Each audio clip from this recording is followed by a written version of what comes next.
Assalamualaikum warahmatullahi wabarakatuh. Sabahul khair, sabahun nur. Kaifa halkumul yaum? Khairan walhamdulillah. Alhamdulillah ana bi khairin aydan. Nah, hari ini kita akan belajar bahasa Arab. Ma darsunal an? Darsunal an al-lughatal arabiyyah. Sedangkan materi kita hari ini yaitu at-tarkib anil mubtada wal khabar. Maudu'unal an al-mubtada wal khabar. Jadi hari ini saya akan membawakan materi tentang mubtada dan khabar oleh saya sendiri yaitu Lina Hafizah. Sebelumnya memasuki pelajaran, saya sampaikan dulu tujuan pembelajaran kali ini ialah setelah kegiatan belajar mengajar melalui pembelajaran berbasis masalah dengan metode diskusi dan tanya jawab di Zoom meeting selesai, peserta didik diharapkan dapat 1. Menjelaskan tentang mubtada dan khabar, 2. Menganalisa tentang mubtada dan juga khabar. Pada pertemuan sebelumnya, kita telah mempelajari tentang kata keterangan tempat dan juga kata sifat. Masih ingat apa saja kata keterangan tempat dan kata sifat? Nah, kata keterangan tempat kemarin ada fi, ala, fauqa, tahta, amama, wara'a, baina, dan janiba. Bedanya antara fauqa sama ala, kalau ala itu bendanya menempel, jadi sama-sama di atas tapi menempel. Kalau fauqa itu bendanya tidak menempel. Nah, itu bedanya antara fauqa dengan ala. Kemudian kata sifat, banyak kata sifat, namun yang saya contohkan di sini seperti kabirun, kabiratun. Nah, kalau mudzakarnya kabirun, kalau muannasnya kabiratun. Kemudian lawan katanya dari besar yaitu kecil, saghirun, saghiratun. Lalu nazifun, nazifatun artinya bersih, lawannya muttasihun, muttasihhatun artinya kotor. Kemudian kata jamilun, jamilatun artinya indah, qabihun, qabihatun artinya jelek. Jadi banyak lagi kata sifat yang lain. Contohnya seperti jadidun, jadidatun itu kan baru, qadimun, qadimatun itu lama. Banyak lagi yang lainnya. Nah, tadi materi kita hari ini yaitu tentang mubtada dan khabar. Apa kalian sudah pernah mendengar apa itu mubtada dan khabar? Sudahkah kalian pernah belajar apa itu mubtada dan khabar? Mubtada, apa itu mubtada dan khabar? Mubtada adalah kata yang berkedudukan sebagai subjek, sedangkan khabar adalah kata yang menerangkan mubtada dan berkedudukan sebagai predikat. Dan di bahasa Indonesia itu kan ada subjek, ada predikat. Nah, kalau di bahasa Arab itu ada mubtada dan juga ada khabar, begitu. Kemudian saya berikan ciri-ciri mubtada. Nah, biasanya mubtada itu berada di awal kalimat. Jadi kalau di awal kalimat itu biasanya mubtada. Kemudian dia juga berupa isim atau kata benda. Kemudian ciri yang ketiga berupa isim ma'rifah. Biasanya diawali dengan alif lam. Nah, itu ciri-ciri mubtada. Jadi biasanya dia berada di awal kalimat, kemudian berupa isim atau kata benda, dan juga berupa isim ma'rifah diawali dengan alif lam. Kemudian ciri-ciri khabar apa saja? Terletak setelah mubtada. Jadi mubtada dulu, setelah itu khabar. Kemudian berupa isim nakirah diakhiri dengan tanwin. Jadi berkebalikan nih. Kalau mubtada tadi isim ma'rifah diawali dengan alif lam, sedangkan khabar itu berupa isim nakirah diakhiri dengan tanwin. Jadi dia tidak pakai alif lam. Tanwin itu kan ada 3, ada an, in, un. Nah, jadi itu ciri-ciri khabar. Biasanya dia diakhiri dengan tanwin, tidak bertambah dengan alif lam. Di sini saya akan memberikan contoh mubtada dan khabar dalam 2 bentuk. Pertama, mubtada dan khabar dari kata keterangan tempat. Yang kedua, mubtada dan khabar dari kata sifat. Langsung saja kita masuki yang pertama, yaitu mubtada dan khabar dari kata keterangan tempat. Tadi apa-apa saja kata keterangan tempat? Ada fi, ada amama, ada janiba, ada fauqa, ala. Nah, di sini contohnya al-musalla amamal mal'ab. Musalla di depan lapangan. Nah, jadi musalla sebagai mubtada, Amamal mal'ab itu merupakan habar mubtada. Jadi kalau kita katakan musalla saja itu belum sempurna. Apa habar dari musalla? Ternyata musalla itu di depan lapangan letaknya. Nah, itu baru merupakan kalimat sempurna. Jadi rumusnya ialah mubtada sebagai atau subjek ditambah dengan habar atau predikat berupa kata keterangan tempat. Kemudian contoh yang kedua, al-qalamu fil haqibah. Polpen itu di dalam tas. Jadi kalau kita katakan polpen saja belum sempurna, kemudian habar dari polpen itu apa? Polpen itu di mana?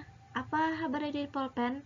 Untuk lebih jelasnya, bahwasanya habar dari polpen itu ialah di dalam tas. Nah, jadi habarnya fil haqibah, mubtadanya al-qalamu. Ingat tadi ciri-ciri mubtada, dia berada di awal kalimat, kemudian diawali berupa isim atau kata benda, lalu dia diawali dengan alif lam. Nah, seperti al-musalla. Kemudian habar itu dia berupa terletak setelah mubtada. Nah, itu. Kemudian yang ketiga, al-kitabu 'alal maktab. Jadi buku itu di atas meja. Nah, di sini perhatikan contoh yang nomor 2. Itu kan al-qalamu fil haqibah. Meskipun mubtadanya mudzakkar, fil haqibah ini tidak mesti kabarnya harus muzakkar juga, terserah, karena dia berupa kata keterangan tempat dimanapun letaknya, meskipun fil haqibah, fil fasli, nggak apa-apa, karena dia tidak berpengaruh kepada al-qalamu. Jadi nggak apa-apa kalau mubtadanya di sini muzakkar, di sininya kabarnya fil haqibah, tidak apa-apa. Kemudian bentuk yang di sini saya contohkan lagi, al-misbahu fawqal kursi. Nah, yang mana mubtada, yang mana khabar? Al-misbah itu jadi mubtada, dia diawali dengan alif lam, berada di awal kalimat. Kemudian fawqal kursi itu jadi khabar mubtada. Jadi rumusnya mubtada ditambah dengan khabar berupa keterangan tempat.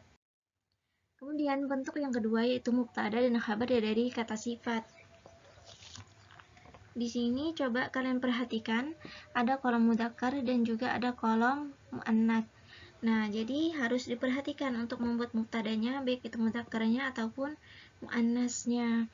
Misalkan hada faslun, hada ini mudzakkar, faslun juga mudzakkar. Ini kelas. Mubtadanya hada, khabarnya faslun. Kemudian al-faslu nadhifun, kelas itu bersih. Jadi mubtadanya al-faslu, khabarnya nadhifun. Khabar dari kelas apa? Kalau kita katakan kelas saja. Kelas itu apa? Apa khabar yang menjelaskan tentang mubtada? Ternyata khabar dari kelas itu bahwasanya kelas itu bersih. Nah, itu maksudnya khabar. Kemudian hadal faslu nadhifun, kelas ini bersih. Nah, gitu. Kemudian untuk kata muannas, perhatikan di sini hadihi mistaratun. Hadihi ini muannas, maka kabarnya juga harus muannas. Apa saja yang muannas? Di sini saya contohkan mistaratun, penggaris. Ini penggaris. Jadi baik mubtada ataupun khabar harus sesuai muannasnya ataupun mudzakarnya. Kemudian al-mistaratu tawilatun, penggaris itu panjang. Yang ketiga, hadhil mistaratu tawilatun, penggaris ini panjang. Jadi kalau mubtadanya mudzakkar, khabarnya juga mudzakkar seperti hada faslun. Kemudian mubtadanya muannas, maka khabarnya juga muannas. Contohnya hadhihi mistaratun. Rumusnya ialah mubtada atau subjek ditambah dengan khabar atau predikat dari kata sifat. Jadi apa-apa saja tadi kata sifat, banyak tadi. Ada kabirun, kabiratun, saghirun, saghiratun, besar, kecil. Nah, kemudian ada jamilun, jamilatun, lawannya kabihun, kabihatun, indah dengan jelek. Nah, begitu, dan banyak lagi kata sifat lainnya. Nah, di sini perhatikan hada kitabun, hadanya jadi mubtada, kitabunnya jadi khobar. Saat kita hilangkan kata hada, maka kita tambah dengan alif lam untuk membuat mubtada. Bukankah tadi mubtada berada di awal kalimat dan bisa kita tambah dengan alif lam? Al-kitabu, jadinya al-kitabu, tidak boleh al-kitabun. Kenapa? Karena saat kita tambah dengan alif lam, maka kata itu tidak boleh lagi bertanwin. Ditambah dengan kata jadidun, jadinya al-kitabu jadidun. Al-kitabu jadi mubtada, jadidun jadi khabar. Buku itu baru. Nah, jadi khabar dari buku ternyata buku itu baru. Kemudian hadal kitabu ditambah dengan kata jadidun, jadinya hadal kitabu jadidun. Mubtadanya yang mana? Mubtadanya hadal kitabu, buku ini. Jadidun artinya baru. Nah, itu jadi khabar. Nah, di sini saya paparkan 3 contoh dari mubtada dan khabar. Kira-kira apakah itu sudah benar? Yang mana yang benar jadi kalimat mubtada dan khabar? Coba kalian perhatikan. Dari ketiga kalimat itu, yang mana yang benar?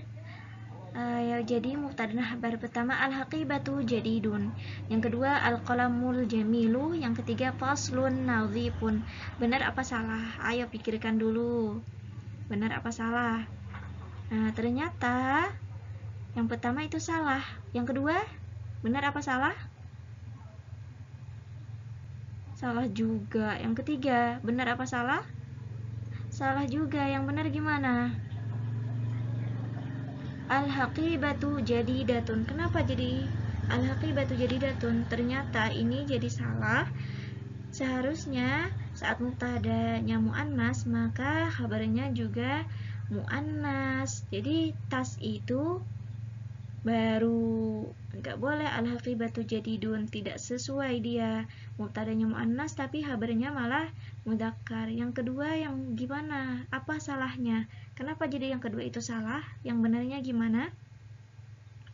Yang benarnya al-qalamu jamilun. Nah, ingat tadi ini memang sama-sama mudzakkar, tapi kesalahannya yaitu khabarnya isim ma'rifah, padahal khabar harus isim nakirah diakhiri dengan tanwin. Kita buang alif lamnya, diganti dengan dhammatain di ujungnya. Yang ketiga, kesalahannya apa?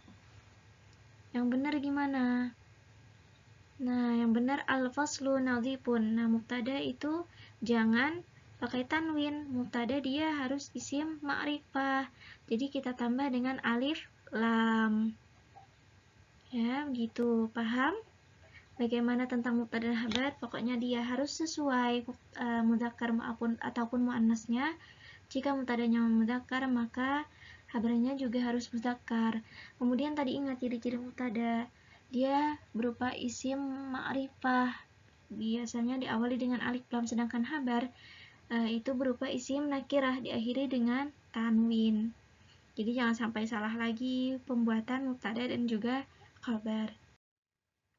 Nah, iya, di sini kita belajarnya tidak bisa tatap muka, jadi kalian di rumah jaga diri dan keluarga dari virus corona atau COVID-19 dengan cuci tangan pakai sabun, tidak memegang wajah, jaga jarak, memakai masker, dan juga berusaha tetap di rumah selagi tidak ada keperluan yang penting di luar. Jadi tetap jaga kesehatan ya.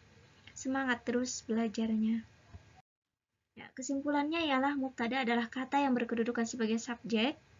Kemudian khabar adalah kata yang menerangkan mubtada dan berkedudukan sebagai predikat. Catatan, khabar harus sesuai dengan mubtada kecuali yang berupa kata keterangan tempat. Nah, jadi jika mubtadanya mudzakkar, maka khabarnya juga harus mudzakkar. Jika mubtadanya muannas, maka khabarnya juga harus muannas. Bentuk kata sifat itu harus menyesuaikan dengan benda yang disifati dalam hal mudzakkar dan muannas. Jadi ingat tadi, jika yang disifati itu kata sifat tadi macam-macam. Jadi kata sifat itu harus sesuai mubtadanya antara mudzakkar dengan muannasnya. Jadi nggak boleh mubtada mudzakkar sedangkan khabarnya muannas, ataupun sebaliknya tidak boleh, harus sesuai. Kalaupun yang kata berupa kata keterangan tempat tadi tidak apa-apa, seperti al-qalamu fil haqibah, nggak apa-apa, al-qalam itu mudzakkar, fil haqibahnya itu, haqibah itu kan muannas, tapi nggak apa-apa karena dia ditambah dengan kata keterangan tempat fi di dalam atas, jadi nggak apa-apa itu. Jadi untuk kata sifat harus menyesuaikan. Ya, sampai di sini semoga kalian paham tentang mubtada dan khabar. Syukran katsiran ala ihtibarikum. Wassalamualaikum warahmatullahi wabarakatuh.